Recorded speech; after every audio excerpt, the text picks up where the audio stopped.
अस्सलाम वालेकुम। Welcome to spark विचुअल अकेडमी। प्रीवियस क्लास में असी सोलर सिस्टम के डिस्कस कयोसीं, जंहिंमें असी टेरेस्ट्रियल एंड जियार्ड्स जे बारे में पढ़ियोसीं त उहे छा हूंदो आहे ऐं सोलर सिस्टम में ॿिया कहिड़ा कहिड़ा मेंबर्स हूंदा आहिनि। सो अॼु फर्दर असीं ॾिसंदासीं रिवोल्यूशन ऐं रोटेशन जे बारे में बि कुझु डिस्कस कयोसीं ऐं उनखे अलावा फर्दर असीं इनखे हाणे डिस्कस कंदासीं। So today we will discuss about the rotation and the revolution. Revolution and rotation छा आहे सोलर सिस्टम में, छा हूंदो आहे? Revolution is the movement of one body in space around the another body.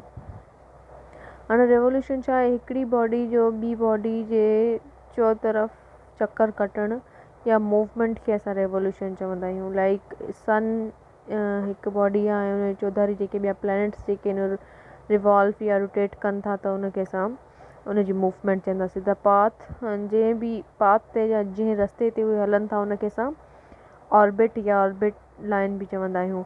Until in the early 60s, scientists believed that planet traveled in perfect circle around the sun. 16 खां वठी scientist जेके इन ॻाल्हि सां एग्री कनि था त planets जेके इन सन जे अराउंड सर्कल या चक्कर कटनि था।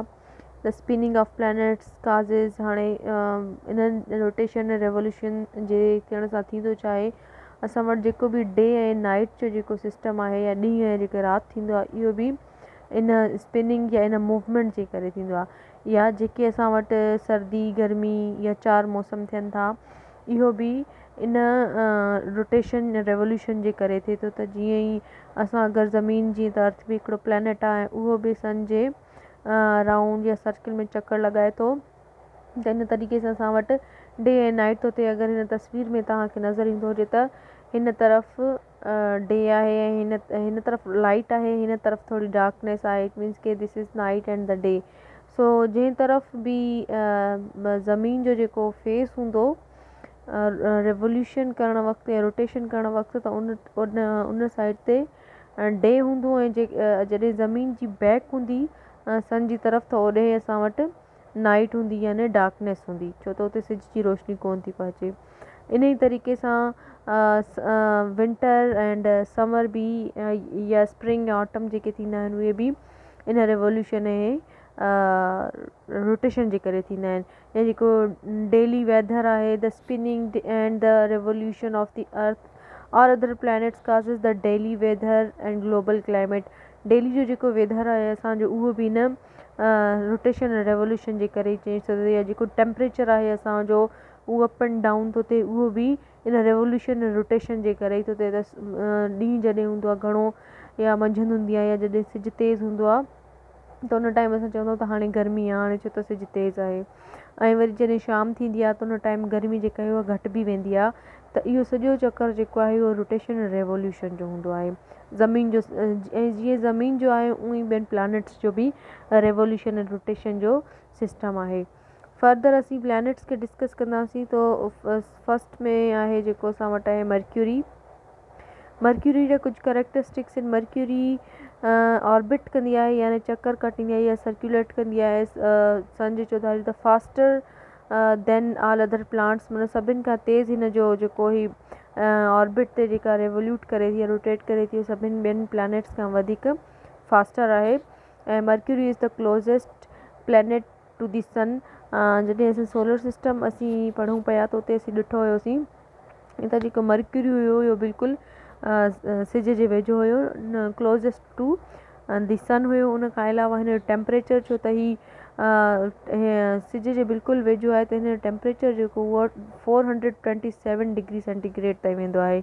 427 डिग्री जेको उहो तमामु घणो हिकु टेम्परेचर आहे। अगरि असां पंहिंजी लाटकाना रीजन जी ॻाल्हि कयूं त असां वटि सिर्फ़ु 50 ताईं अगरि हलियो वेंदो आहे टेम्परेचर या 51, त तमामु घणी गर्मी थींदी आहे, हीट स्ट्रोक वग़ैरह थी वेंदो आहे। त 427 इज़ टू मच टेम्परेचर। इहो इन जे करे आहे त इहो सिज जे वेझो आहे। Then the tiny planet has no moon, हिन खे कोई बि पंहिंजो मून न आहे। विदाउट हिन खे काई सैटेलाइट मून न आहे। उन खां बाद में zip around the sun faster than all the other planets, already discuss करे चुका आहियूं इहो point. It takes 88 days to revolve around the sun. ही जेको रिवॉल्व करे थो सन जे सिज जी चौधारी जेको चकर कटे थो उन में 88 डेज़ ई वठंदो आहे। 88 ॾींहंनि में ई पंहिंजो पूरो चकर पूरो कंदो आहे सिज जी चौधारी। हालांकि इहो फास्टर आहे पोइ बि। रोटेशन जेका आहे उहा मर्करी जी याने पंहिंजी चौधारी पंहिंजे एक्सिस ते जेका फिरंदी आहे उहा केतिरो टाइम वठंदी आहे, उहा वठंदी आहे 58 days and 15 hours and 30 minutes. अगरि हिन वीडियो में असां ॾिसूं त ही जेको आहे ही जेको आहे गोल थो फिरे हिन ऑर्बिट ते, इहो हिन जी रोटेशन रेवोल्यूशन आहे ऐं ही जेका पाण गोल थो फिरे इहा हिन जी रोटेशन आहे। सो जॾहिं रोटेट कंदो आहे त 58 डेज़ 15 आवर्स एंड 30 मिनट्स वठंदो आहे ऐं जेको रेवोल्यूट कंदो आहे अराउंड दी सन ऑर्बिट जे मथां त उहो 88 डेज़ वठंदो आहे। सन खां हिन जो केतिरो डिस्टेंस आहे 58 मिलियन किलोमीटर्स 58 मिलियन किलोमीटर्स जी परे आहे सिज खां, पोइ बि एॾो हॉट आहे। ऐं रेडियस हिन जो केतिरो आहे, रेडियस हिन जो आहे 2439.7 किलोमीटर्स। इन जो जेको कलर आहे उहो आहे स्लेट ग्रे यानी ग्रेश कलर जो आहे, सुरमई रंग जो हूंदो आहे। So it was all about mercury. उनखां अलावा नेक्स्ट जेको आहे असां वटि उहो आहे वीनस।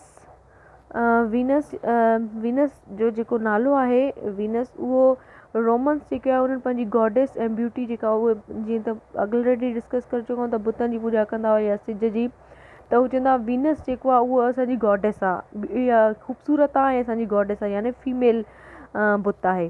उनखां अलावा इन जे करे नालो Venus. In period of revolution around the sun, सिज जी चौधारी चकर कटण में केतिरो टाइम वठे थो Venus 224.7 days. And period of rotation में केतिरो टाइम थो वठे 243 days and 14 hours. Revolution around the sun जेको आहे इहो कंदो आहे 224 ॾींहंनि में ऐं रोटेशन जेका कंदो आहे उहो 243 ॾींहंनि में। हॉटेस्ट आहे ऐं ब्राइटेस्ट आहे, ब्राइटेस्ट यानी सभ खां घणो ही रोशन जेको सियारो आहे उहो वीनस आहे। तमामु सभिनि खां घणो गरम बि ही आहे ऐं उहो छो आहे उहो डिस्कस कयूं था। ऐं क्लोजेस्ट टू द अर्थ जे तमामु वेझो आहे इहो ऐं 6th लार्जेस्ट आहे। अगरि साइज़ जे हिसाब सां ॻाल्हि कयूं त सभिनि प्लैनेट्स मां हिन जो जेको साइज़ आहे उहो 6 नंबर ते ई वॾो आहे। हिन खे कोई बि मून न आहे, no moon. Distance from the sun 107.6 million kilometre ही सन खां परते आहे। टेम्परेचर हिन जो 462 डिग्री सेंटीग्रेड आहे। हालांकि मर्करी जेको आहे उहो वधीक वेझो आहे सिज खे एज़ कम्पेयर टू विनस, पर पोइ बि विनस जो जेको टेम्परेचर आहे उहो 426 डिग्री सेंटीग्रेड आहे यानी मर्क्यूरी खां वधीक आहे। उन जे करे आहे त हिन में तमामु घणी कार्बन डाइऑक्साइड हूंदी आहे। ही ठहियल ई 95% कार्बन डाइऑक्साइड हूंदी आहे, जंहिंजे करे हिन जी टेम्परेचर बि तमामु हाई रहंदो आहे। ऐं इहो जेको आहे इन खे अर्थ सिस्टर प्लैनेट बि सॾियो वेंदो आहे, छाकाणि त हिन जा फीचर्स छो त हिन जो जेको वज़न आहे या हिन जी जेका साइज़ आहे उहा अर्थ सां मैच कंदी आहे। इन खे मॉर्निंग एंड इवनिंग स्टार बि चयो वेंदो आहे। ऐं इहो ऐं हिकिड़ो ॿियो इहे ॿ वाहिद सियारा आहिनि, प्लैनेट्स आहिनि जेके ईस्ट टू वेस्ट जेके आहिनि उहे सर्कुलेट कंदा आहिनि अराउंड दी सन, यानी ईस्ट टू वेस्ट। इहे हिकिड़ो वीनस आहे ऐं ॿियो जेको आहे उहो यूरेनस आहे। इहे ॿई जेके प्लैनेट्स आहिनि उहे ई सिर्फ़ु सिज जे चौधारी ईस्ट खां वेस्ट तरफ़ रेवोल्यूट कंदा आहिनि, ॿिया सभई जेके आहिनि उहे वेस्ट टू ईस्ट रेवोल्यूट कंदा आहिनि।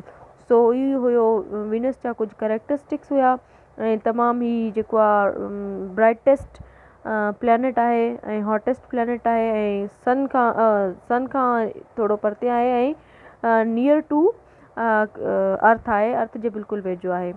सो इहे जी डिस्कस कयासीं असीं प्लैनेट्स जे बारे में डिस्कस कयोसीं ऐं होपफुली तव्हांखे सम्झ में आयो हूंदो। फर्दर असीं वरी ॿिया बि डिस्कस कंदासीं। वीनस ऐं मार्क्यूरी जेके आहिनि इहे ॿई प्लैनेट्स असां वटि आहिनि जंहिंखे असां डिस्कस कयोसीं। होपफुली तव्हांखे सम्झ में आयो हूंदो ऐं अगरि कोई सुवाल हुजे त तव्हां पुछी सघो।